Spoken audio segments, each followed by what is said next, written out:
नमस्कार, मैं रोहित कुमार। आप न्यूज फाउंडेशन देख रहे हैं। इस वक्त ये बड़ी खबर आ रही है बिहार से, जहां पर एक सीनियर मोस्ट आईएएस अधिकारी कोरोना पॉजिटिव हो गए हैं। बताया जा रहा है कि आईएएस अधिकारी एक क्वारंटीन सेंटर गए थे, जहां पर वहां मौजूद लोगों से उन्हें हालचाल जाना था, उनके बारे में जानकारी दी थी, उनसे बातचीत की थी और उसी बातचीत के दौरान वो संक्रमण की चपेट में आ गए हैं।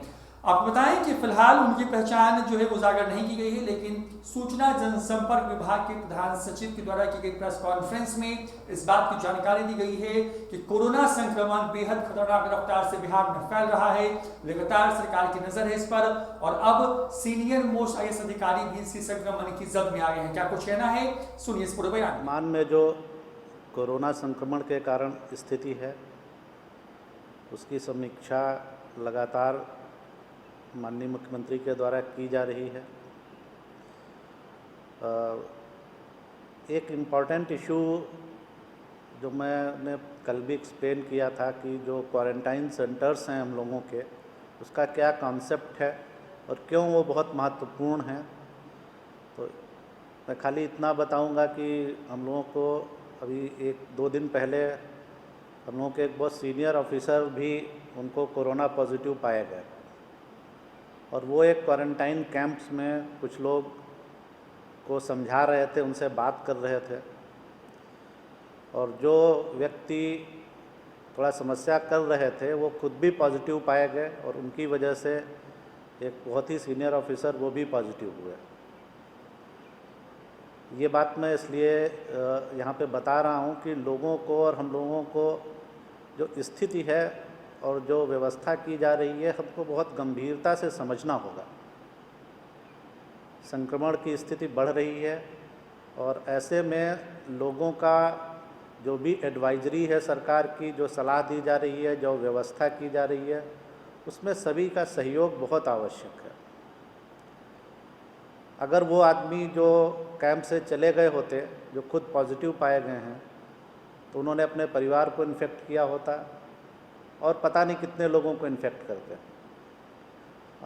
स्वास्थ्य विभाग ने, लोकेश ने पहले भी बताया था कि ये इसमें एक व्यक्ति में इतना पोटेंशियल है। कई केसेस में, जैसे मुंगेर में, जमालपुर में लगभग 89 लोग एक व्यक्ति की चेन से संक्रमित हुए थे। तो ये जो व्यवस्था की जा रही है, ये बहुत सोच समझ के की जा रही है और एक ये डायनामिक प्रोसेस है। जिस तरह की स्थिति आती है, सरकार के स्तर पर विचार करके और जो सबसे अच्छे समाधान हो सकता है वो हम लोग करते हैं। तो आपके माध्यम से हम लोगों की अपील है सभी से कि जो स्थिति है और जो इसकी गंभीरता है उसको सभी लोग समझें। आप सभी लोगों से भी अनुरोध है कि अपने अपने मीडिया संस्थानों के माध्यम से भी लोगों से इस बात की अपील करें कि जो भी सलाह या एडवाइजरी दी जा रही है, हो सकता है लोगों को थोड़ी समस्या हो रही हो, पर उनके अपने इंटरेस्ट में, उनके परिवार के इंटरेस्ट में और पूरी सोसाइटी के इंटरेस्ट में अगर अनुशासन का पालन सब लोग करेंगे और सलाह का पालन करेंगे तो हम लोग ज़्यादा बेहतर तरीके से इस महामारी से लड़ पाएंगे। तो ये एक इशू था जो मैं अपील करना चाह रहा था आप लोगों से। कल जो माननीय मुख्यमंत्री ने समीक्षा की थी और कुछ निर्देश दिए थे, मैं जस्ट उनको बता दे रहा हूँ। तो जो पंचायत लेवल पे क्वारंटाइन सेंटर्स है, क्योंकि संख्या काफ़ी बढ़ रही है, जो ट्रेन से भी लोग आ रहे हैं, हम लोग आपको ग्रुप्स में शेयर ही कर रहे हैं उसकी इन्फॉर्मेशन। इसके अलावा बसेस से भी आ रहे हैं, वो भी मैंने कल बताया था। कई लोग अपने साधनों से भी आए हैं। इसके अलावा नई ट्रेन्स, नॉर्मल ट्रेन्स भी चल रही हैं। तो इन सबको ध्यान में रखते हुए ये निर्देश कल दिया गया था कि पंचायत स्तरीय जो क्वारंटाइन सेंटर है उसकी व्यवस्था पूरी, उसकी तैयारी पूरी अच्छी तरह से की जाए। और जो अलग अलग जगहों से लोग आ रहे हैं और उनकी टेस्टिंग हो रही है यहाँ पे एक प्लानिंग के तहत, तो जो रिजल्ट्स आ रहे हैं वो लोकेश ने कल शेयर किए थे आप लोगों से कि किस स्टेट से आने वालों में इन्फेक्शन का जो परसेंटेज पाया जा रहा है वो क्या है। तो उसी के आधार पर हम लोग योजना बना के अकॉर्डिंगली उनकी टेस्टिंग का और उनको क्वारंटाइन करने का की व्यवस्था की जा रही है। सरकार का ये स्पष्ट मानना है कि जो लोग भी आना चाहते हैं हम लोग उनको जल्दी से जल्दी लाएं। और इसलिए कल भी मैंने बताया था कि लगभग 34 ट्रेन्स आने वाली थी। एक दो ट्रेन्स का शेड्यूल थोड़ा चेंज भी होता है लास्ट मिनट, लेकिन ओवरऑल एक इंडिकेशन हम लोगों को मिलता है कि काफ़ी ज़्यादा संख्या में लोग आ रहे हैं। तो इसलिए जितनी जल्दी लोग आ जाएंगे, क्योंकि जितना विलम्ब होगा उतना इन्फेक्शन स्प्रेड करेगा। जिन जगहों से ये लोग आ रहे हैं वहाँ कई कई जगह पे बहुत ज़्यादा इन्फेक्शन का लेवल है। तो इसलिए ये एक डिलिब्रेट डिसीजन था कि जल्दी से जल्दी लोग आएँ, और इसके लिए जो नोडल पदाधिकारी, नोडल विभाग है आपदा प्रबंधन विभाग, और उसके लिए ट्रांसपोर्ट सेक्रेटरी इसके नोडल हैं, सभी लोग बहुत मेहनत कर रहे हैं। सभी जिला पदाधिकारी बहुत मेहनत कर रहे हैं। आप समझ रहे हैं कि एक एक दिन में जितने लोग आ रहे हैं उनको वहाँ पर हैंडल करना ये बहुत चुनौतीपूर्ण कार्य है, लेकिन इसको किया जा रहा है। इसके अलावा फॉरेन ट्रेवलर्स का भी शेड्यूल मैं बहुत जल्दी शेयर करूँगा आपसे, उसके बारे में भी वो लोग भी आने वाले हैं। और अन्य जो भी आवश्यक व्यवस्था जो भी समझी जा रही है, प्रतिदिन इसकी समीक्षा की जाती है और परिस्थिति के हिसाब से निर्णय लिए जा रहे हैं।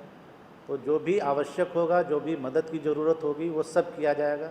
आप जानते हैं कि माननीय मुख्यमंत्री ने हमेशा कहा है कि आपदा की घड़ी में सरकार के खजाने पर पहला हक आपदा पीड़ितों का ही है, और सरकार इसी दृष्टि के साथ काम कर रही है।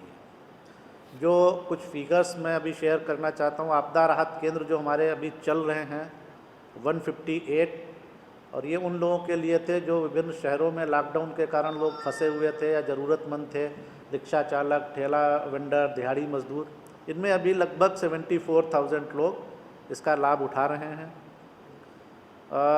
जो ब्लॉक क्वारंटाइन सेंटर हैं उसकी संख्या बढ़ के आज 5,162 हो गई है, 5,162।